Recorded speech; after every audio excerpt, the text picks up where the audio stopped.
क्या आप जानते हैं कि मरते हुए कर्ण ने श्री कृष्ण से कौन से 3 वरदान मांगे थे? यदि नहीं जानते तो इस वीडियो को अंत तक जरूर देखें। महाभारत में कर्ण न सिर्फ एक शूरवीर योद्धा माना जाता है, बल्कि वह अपने योद्धा गुणों से भी कई बढ़कर दानवीर माना जाता है। एक बार नहीं बल्कि कई बार अपनी दानवीरता की परीक्षा में वो सफल हुआ। यहाँ तक कि कौरवों के विरुद्ध होने के बावजूद श्री कृष्ण भी कर्ण की इस दानवीरता से बहुत ही प्रभावित थे। इतिहास में शायद इतना बड़ा दानवीर कोई और नहीं हुआ, किंतु मरते हुए कर्ण को उसके इसी गुण ने अपने जीवन काल में अधर्म का साथ देने के बावजूद भी मोक्ष की प्राप्ति कराई। कृष्ण ने कर्ण की मृत्यु के अंतिम क्षणों में उसे 3 वरदान दिए थे और मृत्यु के पश्चात उन्होंने स्वयं कर्ण का दाह संस्कार किया था। सभी जानते हैं कि श्री कृष्ण भगवान विष्णु के अवतार थे और जिसका अंतिम संस्कार स्वयं जगत के पालक कर रहे हो तो उसे तो स्वर्ग और मोक्ष की प्राप्ति होनी ही थी। पर इसके पीछे भी कई कहानियाँ जुड़ी है जिसे बहुत ही कम लोग जानते हैं।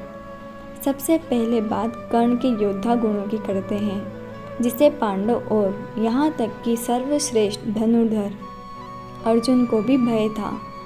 दुर्योधन को यह बात पता थी और इसलिए उसे यकीन था कि जब तक कर्ण उसके साथ है महाभारत युद्ध में उसकी जीत निश्चित है। यह बात पांडव और कृष्ण भी जानते थे, इसलिए उसकी मृत्यु के लिए नियति ने पहले ही उसके योद्धा गुणों की कुछ सीमाएं तय कर दी थी।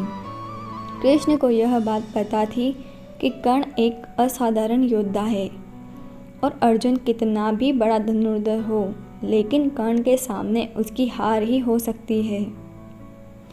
इसकी भी कई वजह थी, जिनमें एक कर्ण के पास सूर्य का दिया हुआ वह कवच कुंडल था, जिसके रहते हुए उसे कोई भी अस्त्र शस्त्र नुकसान नहीं पहुंचा सकता था। इसलिए उसे मारना अर्जुन के लिए भी नामुमकिन था। धर्म के इस युद्ध में पांडवों का साथ दे रहे कृष्ण ने इस परेशानी से पांडवों को निकालने का जिम्मा देवराज इंद्र को दिया। इंद्र को ज्ञात था कि कर्ण बहुत बड़ा दानवीर है और अपनी मृत्यु की कीमत पर भी उसे अगर कुछ देना पड़े तो वह जरूर देता। इसका लाभ उठाते हुए इंद्र ने भिखारी बनकर उससे उसके कवच व कुंडल मांगने की योजना बनाई। सूर्य को इसका पता चल गया और अपने पुत्र की रक्षा के लिए उन्होंने उसे इंद्र की यह योजना बताते हुए कवच कुंडल किसी भी हाल में ना देने की सलाह दी। किंतु दानवीर कर्ण ने सब कुछ पता होते हुए भी अपने दान धर्म की रक्षा हेतु भिक्षुक रूप में आए इंद्र को अपना रक्षा कवच दे दिया।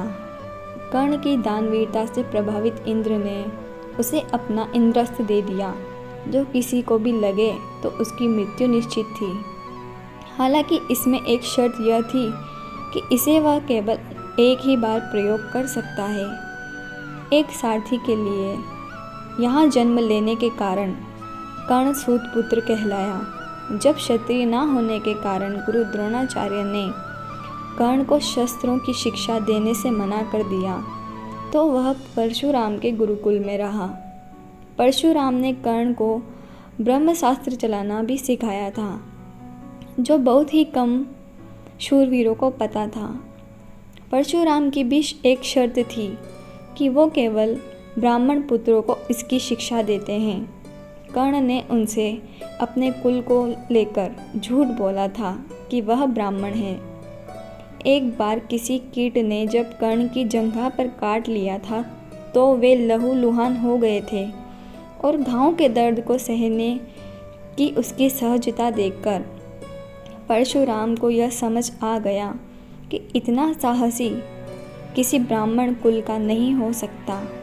सच्चाई जानकर परशुराम ने उसे श्राप दे दिया कि वह ब्रह्मशास्त्र का प्रयोग करना ठीक उसी वक्त भूल जाएगा जब उसे इसकी सबसे ज़्यादा आवश्यकता होगी। कुरुक्षेत्र युद्ध में अंतिम समय में जब वह अर्जुन पर ब्रह्मशास्त्र चला रहा था, उसी वक्त वह इसे चलाने की विधि भूल गया।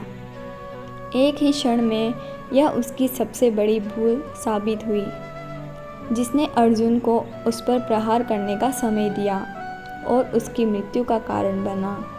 एक बार भूलवश कर्ण के हाथों से किसी छोटी कन्या के हाथों से घी का भरा घड़ा फूट गया। कन्या इसे देखकर रोने लगी। कर्ण ने इसके लिए उससे क्षमा भी मांगी और इसके बदले उसका 2 गुना घी देने का प्रस्ताव रखा। कन्या नहीं मानी क्योंकि उसे वही घी चाहिए था।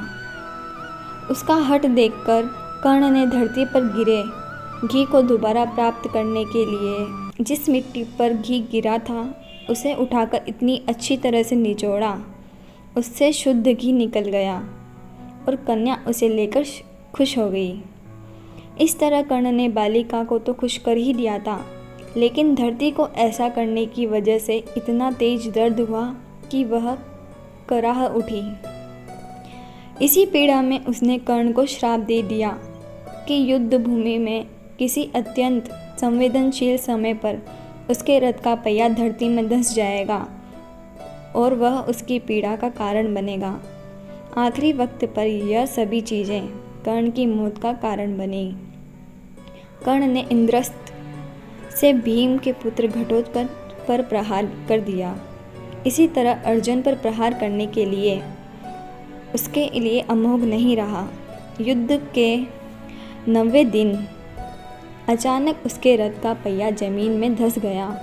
खुद को बचाने के लिए वह अर्जुन पर ब्रह्मास्त्र का प्रयोग करता कि तभी उसे प्रयोग करने की विधि को भूल गया। अर्जुन ने उसने युद्ध नियमों का पालन करते हुए बाण प्रहार रोकने को कहा, लेकिन कृष्ण ने अर्जुन को यह कहते हुए ऐसा करने से रोक लिया कि अभिमन्यु के साथ युद्ध में उसने सभी नियमों का पालन नहीं किया था। इसी प्रकार कर्ण अर्जुन के बाणों का शिकार होकर मृत्यु को प्राप्त हुआ, किंतु अंतिम क्षणों में उसके कौशल और दानवीरता से प्रसन्न श्री कृष्ण से 3 वरदान मांगने को कहा। ज्ञानी कर्ण ने पहले वरदान में श्री कृष्ण से अगले जन्म में अपनी तरह के लोगों के उत्थान के लिए कुछ विशेष करने का वरदान मांगा, क्योंकि सूत पुत्र होने के कारण ही पूरा जीवन उसे छल और दुखों का सामना करना पड़ा था।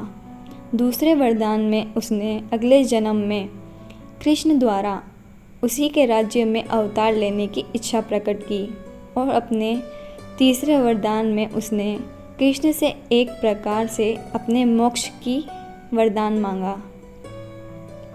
कर्ण ने इच्छा प्रकट की कि उसका अंतिम संस्कार ऐसे स्थान पर हो जहाँ कोई पाप ना हुआ हो। तो दोस्तों, अगर आपको वीडियो पसंद आई हो तो वीडियो को लाइक करें, कमेंट करके ज़रूर बताएं कि आपको वीडियो कैसी लगी। और अगर आप हमारे चैनल पर पहली बार आए हैं तो चैनल को सब्सक्राइब ज़रूर कर दें। वीडियो को अंत तक देखने के लिए धन्यवाद।